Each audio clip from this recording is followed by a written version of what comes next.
In today's video, we have several news items to discuss, including some NHL trade rumors on teams like the Oilers, the Rangers, the Panthers, the Penguins, the Habs, the Sabres, and others as well. Plus, we have some news updates on Alexander Ovechkin's contract extension negotiations, as well as a few NHL signings. We'll discuss all the latest news coming up next.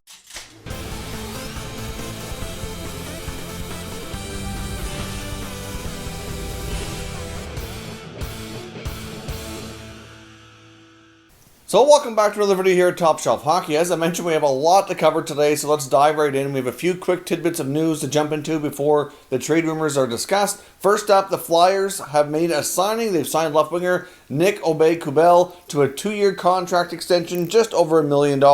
Obviously, he had a pretty good showing during the return to play throughout the Stanley Cup playoffs, so it makes sense that they re-signed him. He would have been a restricted free agent heading into the offseason here, so they get that contract looked after ahead of time, so I think that's a pretty decent signing by the Philadelphia Flyers. And we also just found out just moments ago that the Washington Capitals have signed restricted free agent forward Daniel Sprong to a 2-year contract extension as well. His contract's valued at $725,000. It is a 2-way contract. Sprong has bounced around a bit. Obviously, he came in to the NHL's a fair bit of hype as a goal scorer from his days in junior. Drafted and brought up by the Penguins. Has bounced around to a few teams. Now with Washington. I really still think he has potential if he's put in the right situation. So not great defensively. He needs to play more of an offensive role, but we'll see if he can find himself a spot in the Caps lineup next season. Now, staying with the Capitals and contracts, let's talk about captain Alex Ovechkin, who's entering the final year of his contract with the Capitals. We've had some rumblings lately about a contract discussions on an extension here. We found out of Russia back, I think it was 3 or 4 days ago, that we had reports indicating that he was being offered around $9.5 to $10 million on a 4 to 5 year contract extension, which theoretically should keep him with the Caps organization for the remainder of his career.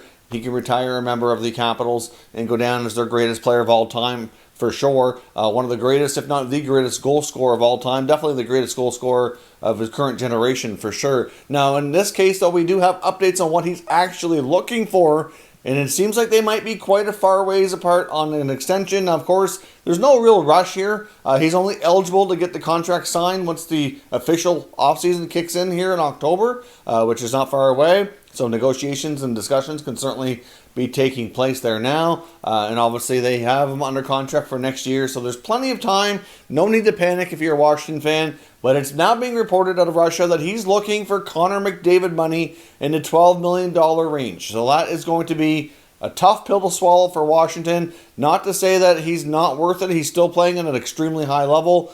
He's had what we would call a pretty good bargain contract. He signed one of those really long-term, ridiculously long contracts like Crosby did way back. Of course, that was before the NHL changed the rules. So to a degree, if he would have signed a shorter-term contract, he probably would have made more money along the way. So I think at the same time, he's probably looking to be paid what he feels appropriate for today, and maybe even making up a little bit for what he didn't get paid here in recent years. As like I said, if he would have re-signed and done shorter terms, then clearly he would have got bigger money over along the way here. So we'll see what they can agree to, but that's a lot of money. And obviously for a player of his age, it is risky, even though he's showing no signs of slowing down. He'd be one of those players in that age bracket I would probably be less worried about than most getting a big-time contract, but that's an awful lot of dough, and we'll see how the negotiations continue there. But no big rush. Hard to say when we'll have additional updates on that process. Now, most of today's trade rumors comes from Elliot Friedman's latest 31 Thoughts blog that came out yesterday, but we do have a quick note here from TSN's Frank Saravalli before we jump into Friedman's thoughts. Ultimately, he's talking about the Edmonton Oilers. Now, of course,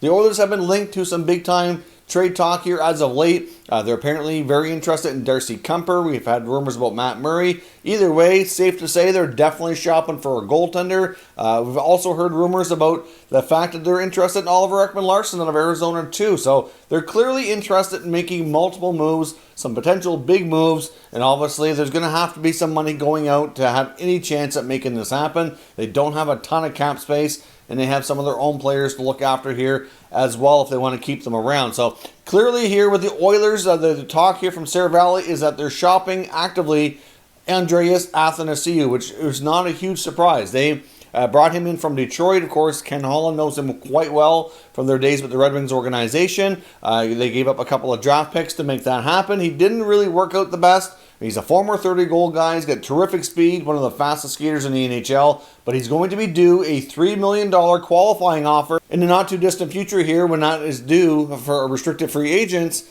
And they don't really want to pay him that kind of money. Now, here's the thing. If you don't tender the qualifying offer for what they have to be getting, then the player can become an unrestricted free agent, which means he can walk for nothing. Now, you could also re-sign that player for less money, and sometimes they kind of work out a deal to make that happen, so they kind of minimize their risk of losing the player. But at the same time, in this case, if they don't really want to re-sign him, they're at risk to lose him, so they need to actively shop him now. But if teams are smart, they would probably just wait and say, well, I'm not confident you're going to qualify him. I can sign him as a free agent without giving up any assets. So either way, if they do trade him, I think the value is pretty low because of that fact. And the next team would have to be willing to pay him $3 million or more. It could go to arbitration if they can't come to terms on a contract on their own, because he does have those rights now. So we'll see what the Oilers do, but they are actively trying to move on from Athanasiou. Now, one other quick note as well that's not related to Elliot Friedman's 31 Thoughts is some notes on Rangers veteran goaltender Henrik Lundqvist. Now, there was a news report out of the Czech Republic where they interviewed Rangers teammate Libor Hayek, who talked about the fact that Lundqvist said goodbye to everybody after they were eliminated from the playoffs and essentially made it known that he felt he had played his last game with the New York Rangers and that he was likely going to be moving on to a new team, whether it be through trade or through buyout. He seems to have accepted the fact that his time in the Big Apple has come to an end. Now, of course, for us talking about the fact that he's likely moving on is not a huge surprise. We've talked about it before. Most of you watching that follow the channel should not be shocked over this either. They have Igor Shesterkin and Alexander Georgiev,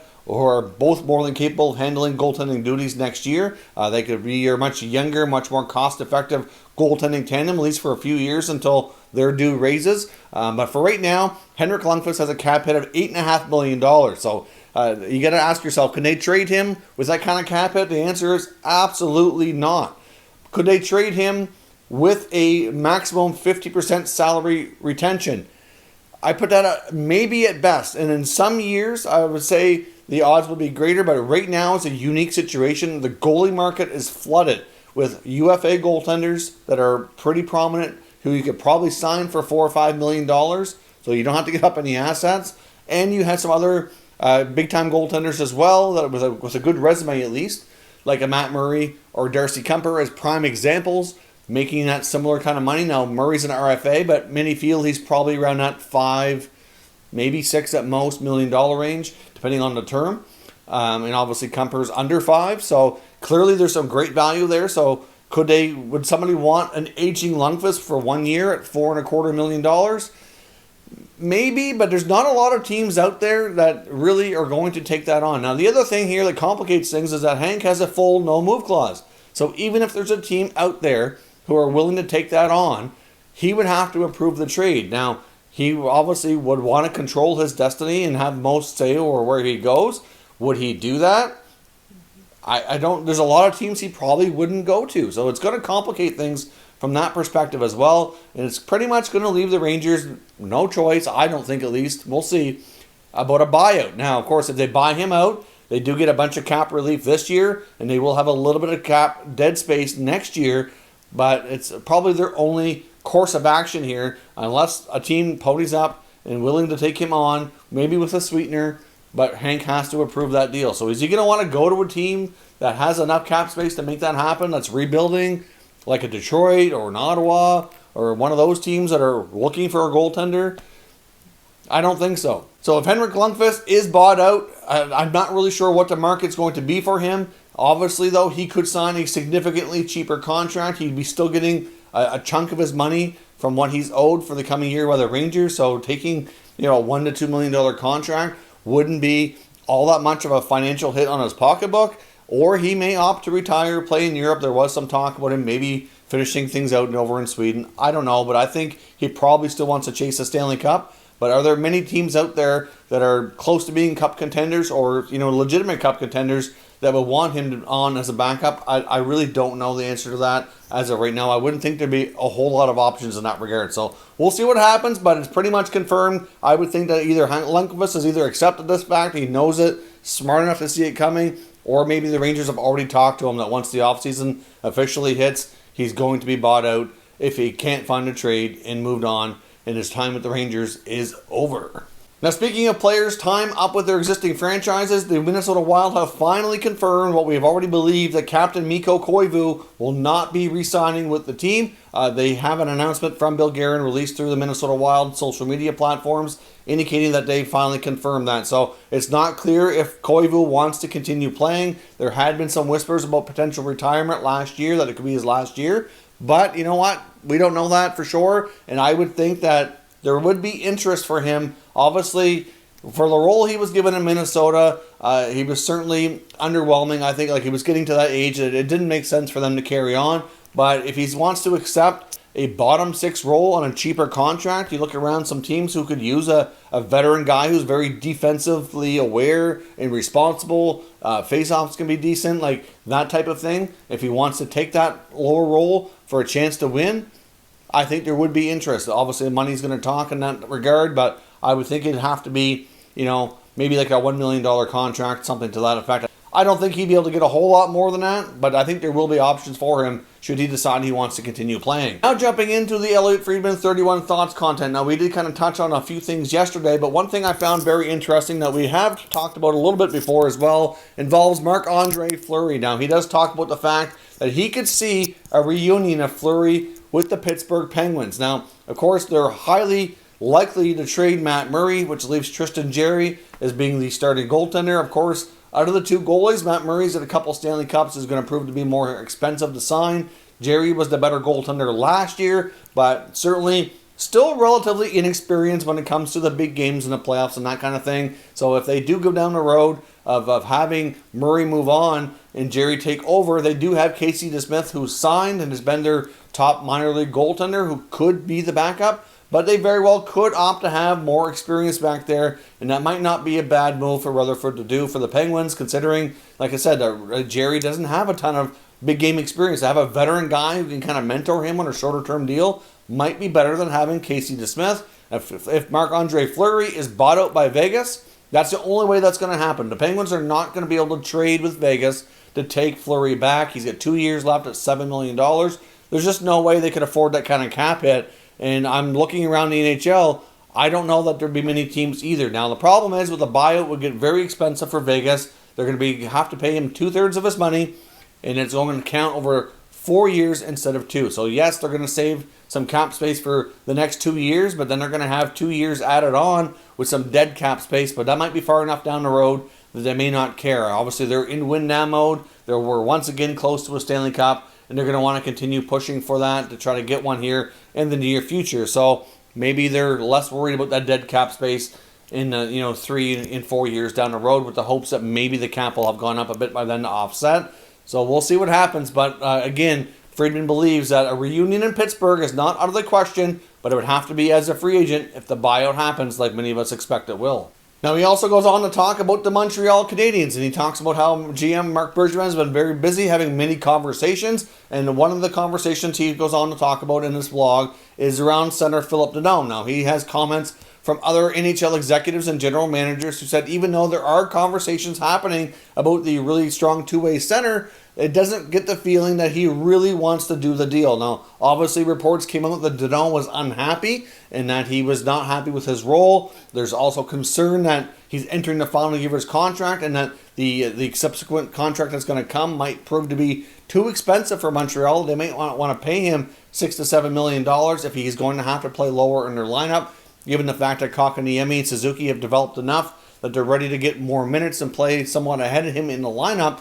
That may not make sense for them. As much as they don't want to move him, it's just making things awkward and difficult based on where his next contract's going to go and what he's feeling like and accepting with his role. So as much as the conversations are happening, I'm not entirely convinced it's going to happen. Like I said before, between him and Domi, there is a good possibility one of them does not move. And I would think that, Bergevin's probably gut feeling would be to not move Danault and to trade Domi if he had to pick. But it's going to boil down to what the offers are. If he gets a strong enough offer, he may have to consider it. But it just goes to confirm that he really doesn't want to do that trade, which I've said before. He's probably only exploring it because he's getting calls, and he's getting calls because of the reports out there based on that Danault interview indicating he wasn't happy, because there's plenty of teams out there who would love to have him be their number 2 center and would be willing to pay him more money in his next contract given how strong of a two-way player he is. So let me know what your thoughts are. Personally, based on these reports, I'm going to say that the odds are less likely that Danault gets moved. It's more likely for Domi, but it's going to boil down to what the offers are. And I'm sure at the same time, Bergevin should explore contract extension talks before he makes a move as well, because that could also dictate what comes next too. Now, Friedman also goes on to talk about the Buffalo Sabres and indicates that they are actively shopping for a goaltender. Now, they do have Carter Hutton under contract for next year. Ullmark is a restricted free agent. I would think that Ullmark likely it gets signed and brought back. He could still easily be their goaltender of the more immediate future, but obviously having a better veteran and play stronger than what Carter Hutton's provided the last couple of years might be a wise move, obviously. We saw him address the number 2 center spot by acquiring Eric Stahl, so that's a step in the right direction, even though on a short-term basis. But obviously Carter Hutton would likely have to be bought out, I would think, if they're going to go shopping for another goaltender or trade it with a salary retention in place to reduce what the next team would have to cover for him.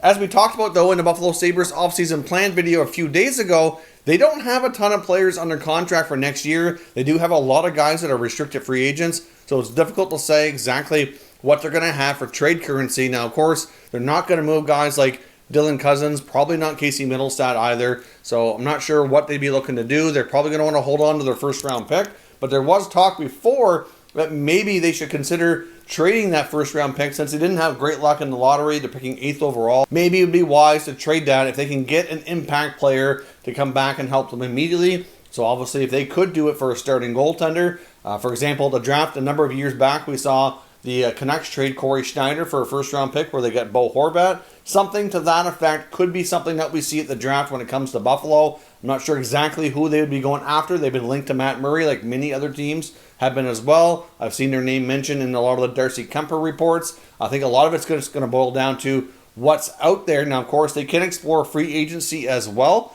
because there's lots of goaltenders on the free agent market. You know, you're going to look at guys like Markstrom and Holtby and Hudobin even, who's still going to Dallas Stars here in the Stanley Cup Final. They're all upcoming free agents. Not to say that they're going to be available because they could re-sign where they're at. But as of right now, they are not signed and could prove to be, options on the UFA market. But some of them are going to be quite expensive. And I don't know how much Buffalo is going to want to put into a starting goalie. Obviously, we've had reports that I've already talked about indicating they're likely going with an internal budget around the $70 million mark. So I'm thinking they're going to want something that's pretty cost-effective, which is what Friedman alludes to here. They're going to want a cost-effective upgrade if they can find it. So it's going to boil down to that. I think a guy like Darcy Kemper would be perfect in that situation, but they're going to have a lot of competition to acquire him should the Coyotes proceed with a trade. Let me know your thoughts down in the comments. Who do you think the Sabres should be going after in terms of a netminder upgrade?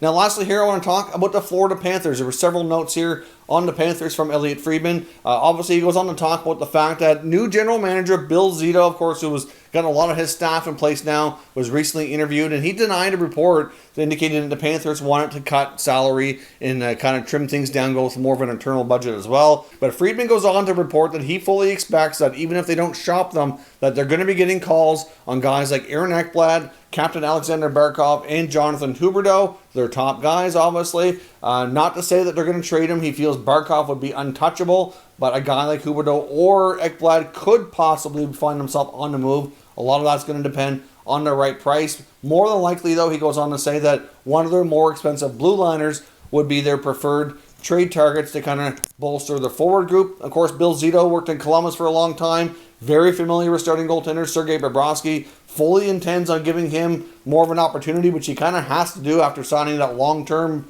mega contract last offseason. So obviously that's at least a player he's very familiar with. He seemed confident he could bounce back. They did obviously tinker with the forward group a little bit. And it is expected still, and Friedman confirms on his podcast recently, that the Panthers are not expected to bring back Hoffman and Dodonov in an effort to cut down their costs. So if they don't bring those two back and they did trade another forward, that's going to create some holes. They could end up going shopping for some more cost-effective type of players. They could also move out one of their D to make that happen. So if you look at their blue line, when he mentions been making more money, you're looking at Aaron Ekblad, Keith Yandel, and Michael Matheson. Now, I think if they had to pick their preferred defenseman to trade, it's probably going to be Matheson, who's got 6 years left, well over $4 million. That's going to be a tougher contract to move. But if they can find a trade partner to take Matheson on and get a more cost-effective forward in return who could produce for them, I think that's a deal that they would do. I think they could maybe be tempted to move Ekblad, but it's going to have to be a pretty significant trade package coming in return. But I do agree with Friedman. There's already been a lot of talk about they're shaking up their blue line. It's been one of their weaker parts of their team. So not a huge surprise. He also goes on to mention that he feels the Panthers would be a great landing spot for free agent defenseman Mark Borieski. So if they were able to move Matheson and sign Borieski, for 2 or 3 years at a reasonable amount, I mean, he could probably sign somewhere between $1 to $2 million and play a lower role like he's used to, like a third pair defenseman who can provide that physical play. That might be a way for them to continue their blue line with a physical presence, but have them more cost effective. But given the fact that he expects them to trade one of their more expensive blue liners and to consider Borieski as a free agent replacement, I guess kind of goes hand in hand here with the cutting of salary reports that we're kind of hearing. So we'll see what happens, but I do expect Bill Zito, once things kind of get going here, to be one of the more busy GMs around the NHL. Let me know your thoughts on everything discussed here today down in the comments, and we can discuss further. Obviously, it can be a very busy trade season here. I think once we hit later into September and into October, once we get closer to the NHL draft and free agency, there's going to be lots of activity. We'll have lots to talk about here coming soon. Thank you very much for watching, and I'll catch you next time.